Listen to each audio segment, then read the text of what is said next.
আসসালামু আলাইকুম বন্ধুরা, welcome back to my channel.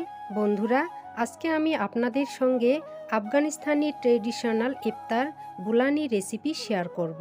এটা আসলে এক ধরনের স্টাফিং পরোটা।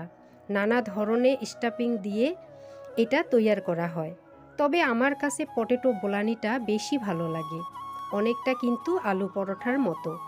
আশা করি আপনাদের ভিডিওটা খুবই ভালো লাগবে। আমি 3টা মিডিয়াম সাইজের আলু নিয়েছি আর কুকারে আমি বয়েল করতে দিয়েছি। এখানে আমি নিয়েছি 2 কাপ ময়দা, পরিমাণ মতো লবণ, পরিমাণ মতো চিনি একটু, তারপর সাদা তেল দিয়ে আমি প্রথমে ময়াম করে নিলাম, তারপর একটু একটু করে জল দিয়ে আমি একটা ডো তৈরি করে নিলাম। ডোটা আমি 30 মিনিটের জন্য রেস্টে রেখে দেব।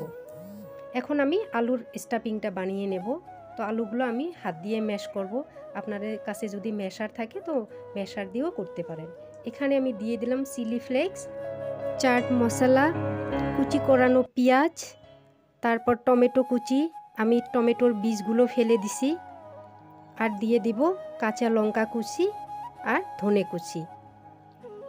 এগুলো আমি সবগুলো হাত দিয়ে খুব সুন্দর করে মেখে নেব, আর পরিমাণ মতো লবণ দিয়ে দিলাম। এগুলো আমি খুব ভালো করে মেখে নেব। বন্ধুরা, আপনারা অবশ্যই এই আফগানিস্তানি পরোটাটা বানিয়ে খাবেন। এটা অ্যাকচুয়ালি পরোটা না, এটার নাম বোলানি। তো আমার স্টাফিং রেডি। এখান থেকে আমি ছোট একটা লেচি নিয়ে সুন্দর করে একটা রুটি বানিয়ে নেব। রুটিটা আমি পাতলা করব।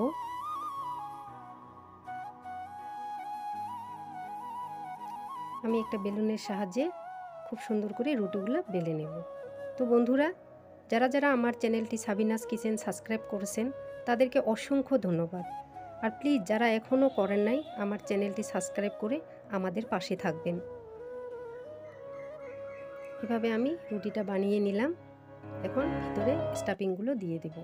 বন্ধুরা, আমি আবারও বলছি, আপনাদের সাপোর্ট, আপনাদের ভালোবাসা আমার জন্য খুবই মূল্যবান। তো প্লিজ আমার চ্যানেলটিকে সাবস্ক্রাইব করবেন আর আমাদের সঙ্গে থাকবেন, যাতে নতুন নতুন ভিডিও আমি আপনাদের সঙ্গে শেয়ার করতে পারি। এভাবে আমি ট্রায়াঙ্গেল করে শেপ দিয়ে দেব। আমি দেখুন আমি কীরকম করে দিতেছি। তো ঠিক আপনারা এভাবেই বানাবেন, কারণ আফগানি বোলানি এরকমই হয়। তো আমি এরকম করে সবগুলো বানিয়ে নেব। এখন আমি একটা তাওয়া বসিয়ে দিলাম। তাওয়াতে আমি ফার্স্ট টাইম রুটিটা দিলাম। রুটিটা একটু সেকে তারপর আমি উপর দিয়ে ঘি দিয়ে দেব।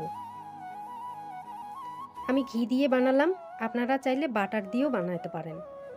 তো আমার হাতের কাছে বাটার নেই, তাই আমি ঘি দিয়ে বানিয়ে নিলাম।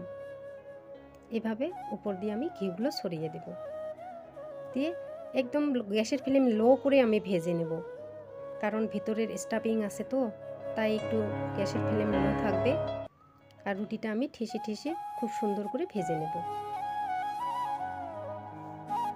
দেখুন আমার ভাজানো শেষ। এরকম করে আমি সবগুলো ভাজিয়ে নেব। তো ফ্রেন্ডস, পরের দিন আবার দেখা হবে অন্য কোনো নতুন রেসিপি নিয়ে।